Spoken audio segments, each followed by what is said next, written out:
Baik, selamat pagi menjelang siang anak-anak sekalian kelas 11. Jumpa lagi kita di pelajaran pendidikan kewarganegaraan. Tentu saya bersama saya Mr. Niko, seperti yang kalian sudah kenal sebelumnya. Terima kasih sudah bergabung. Kita akan membahas lagi pelajaran kita yang masih tersisa, kira-kira beberapa bahasan lagi tentang hak dan kewajiban asasi manusia. Kita sudah berbicara tentang pengertian hak dan kewajiban, lalu contoh-contoh hak dan kewajiban yang asasi itu yang bagaimana sudah kita bahas semua pada pelajaran-pelajaran sebelumnya. Dan hari ini kita akan belajar bersama mengenai kasus pelanggaran hak asasi manusia. Jadi ini kita kemarin bicara tentang makna, maksud, arti dari hak dan kewajiban yang asasi. Sekarang kita masuk sedikit lebih ke dalam tentang kasus pelanggaran.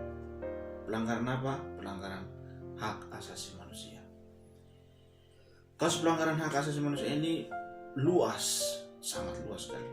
Mungkin kalian pernah mendengar ada pembunuhan, perampokan, pemerkosaan, atau juga mungkin pernah nonton di televisi atau baca di berita tentang pembantu rumah tangga yang dicaci maki oleh majikan, seorang sopir pribadi yang diusir bahkan dimaki-maki di tempat umum, atau tukang kebun yang dimaki, ditendang, bahkan dirampas haknya.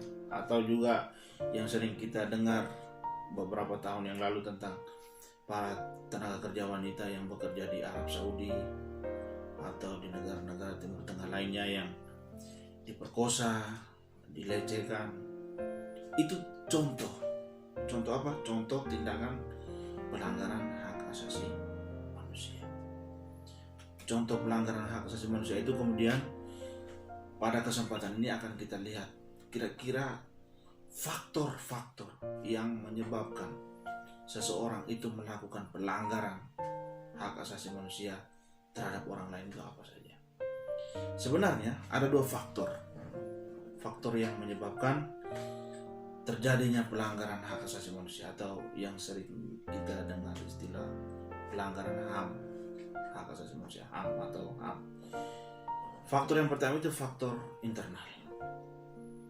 Faktor internal merupakan faktor yang mendorong atau niat atau keinginan yang mendorong seseorang dari dalam dirinya untuk melakukan tindakan pelanggaran HAM. Jadi memang sudah niat dari dalam dirinya untuk melakukan tindakan pelanggaran itu. Itu faktor internal. Sedangkan yang kedua adalah faktor eksternal.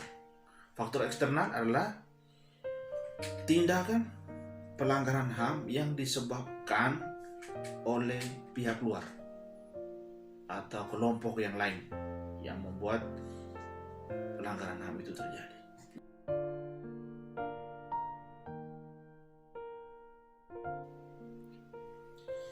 Oke, kita lihat satu persatu. Dari faktor internal. Faktor internal yang pertama adalah sikap egois dan terlalu mementingkan diri sendiri.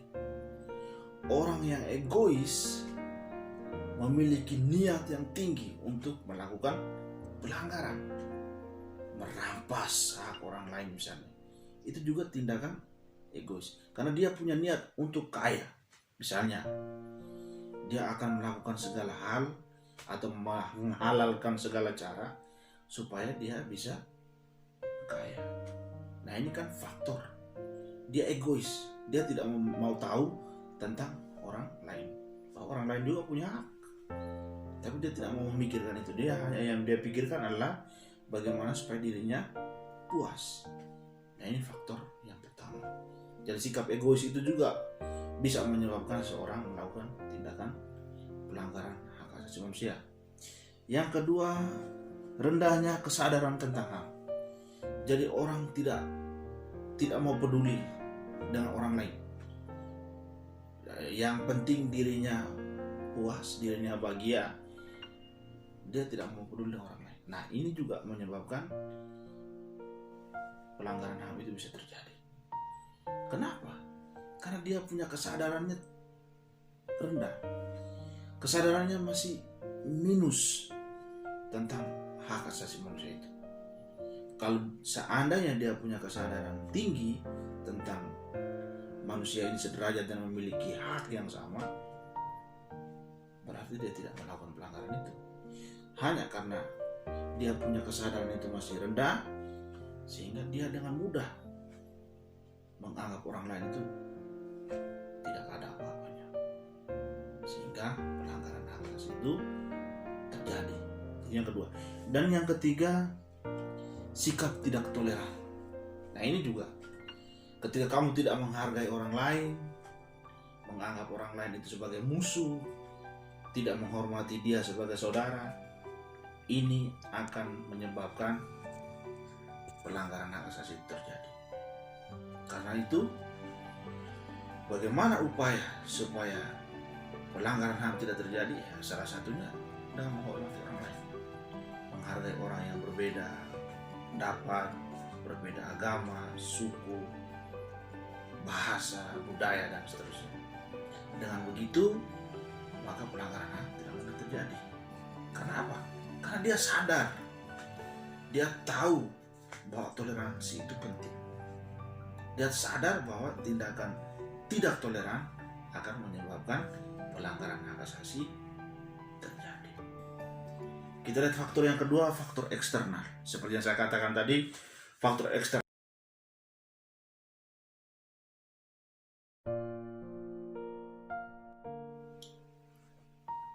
Baik, kita lihat yang kedua adalah faktor eksternal.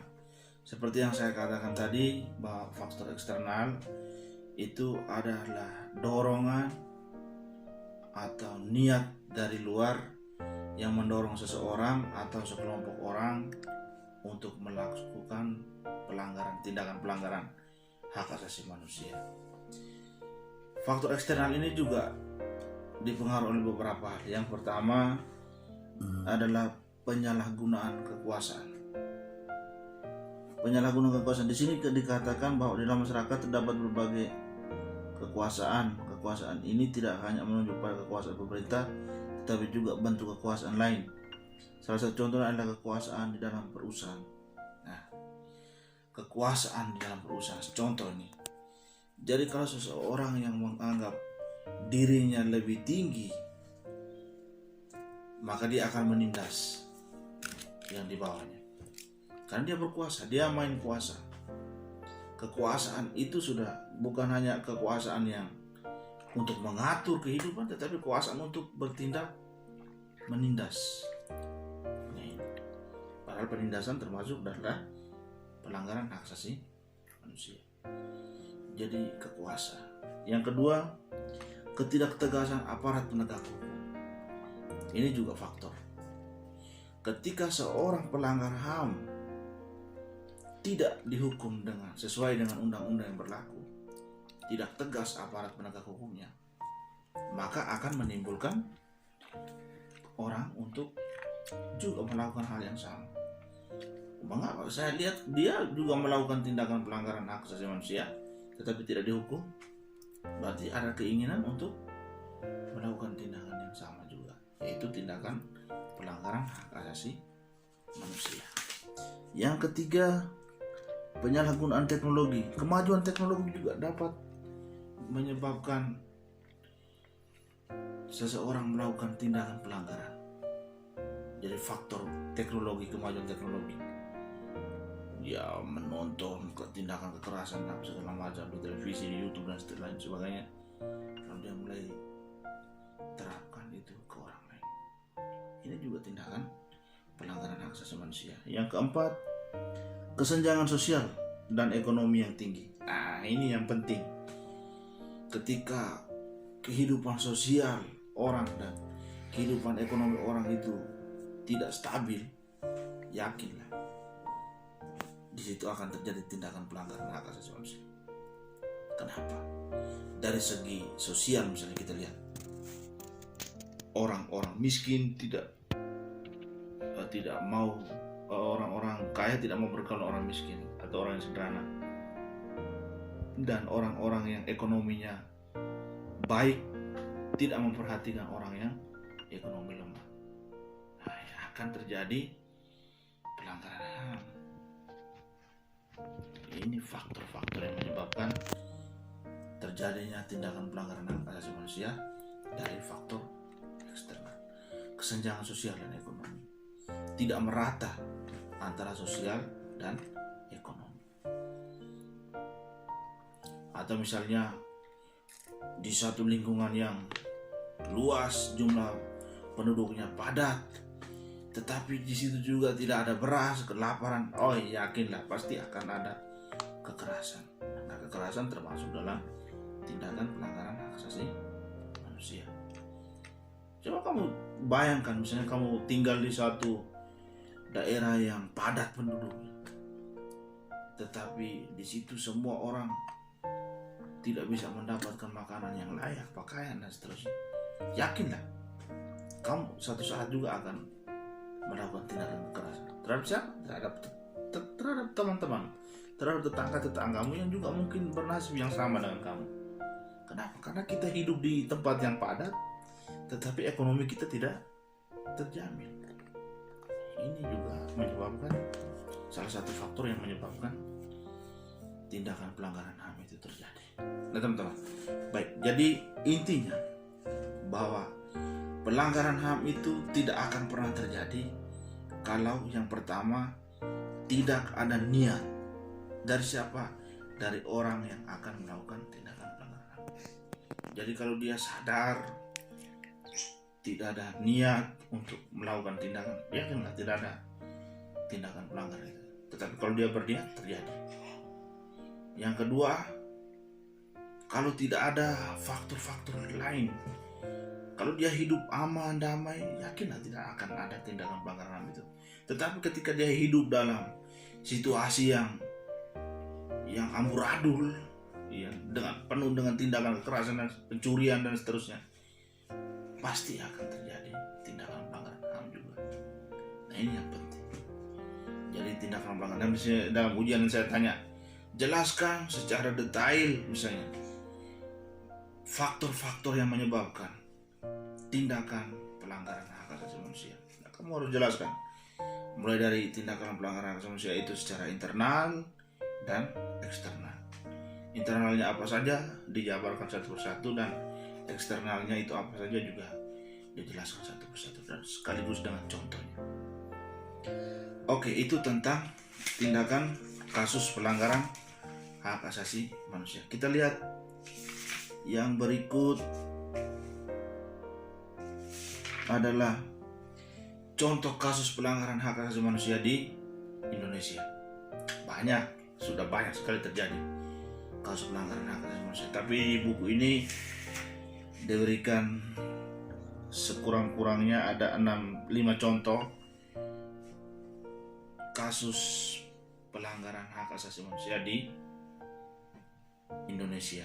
Kita lihat contoh yang pertama adalah kerusuhan Tanjung Priok tanggal 12 September 1984. Dalam kasus ini 24 orang tewas, 36 orang luka berat, dan 19 orang luka ringan. Keputusan majelis hakim terhadap kasus ini menetapkan 14 terdakwa, seluruhnya dinyatakan bebas.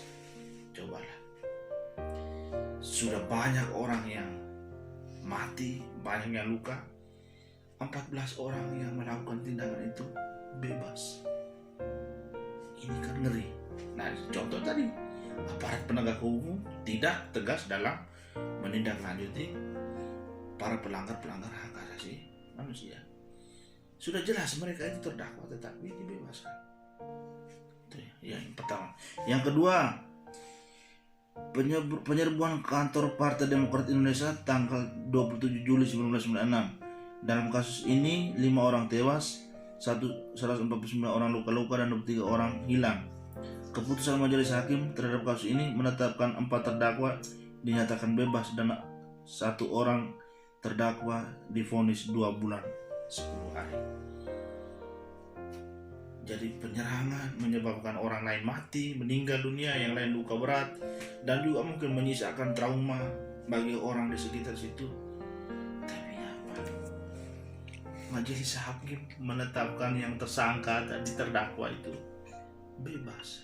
Ada satu yang sempat dipenjara tetapi juga 2 bulan. Ini kan sangat, kesenjangan itu kan sangat kontra sekali terlihat. Bagaimana mungkin aparat penegak hukum bisa melakukan itu? Kan tindakan pelanggaran HAM yang sangat ngeri sekali sebenarnya. Lalu yang ketiga ada penembakan mahasiswa Universitas Trisakti, itu kasus 98, dan kasus Semanggi, tragedi Semanggi juga masih tentang Orde Baru. Lalu penembakan penculikan aktivis 97 juga, ini masih di seputaran Orde Baru. Ini mungkin teman-teman ada yang belum lahir, tapi saya waktu itu juga sempat dengar. Dan tahun 98 saya kelas 4 kalau tidak salah. Itu kasusnya gila.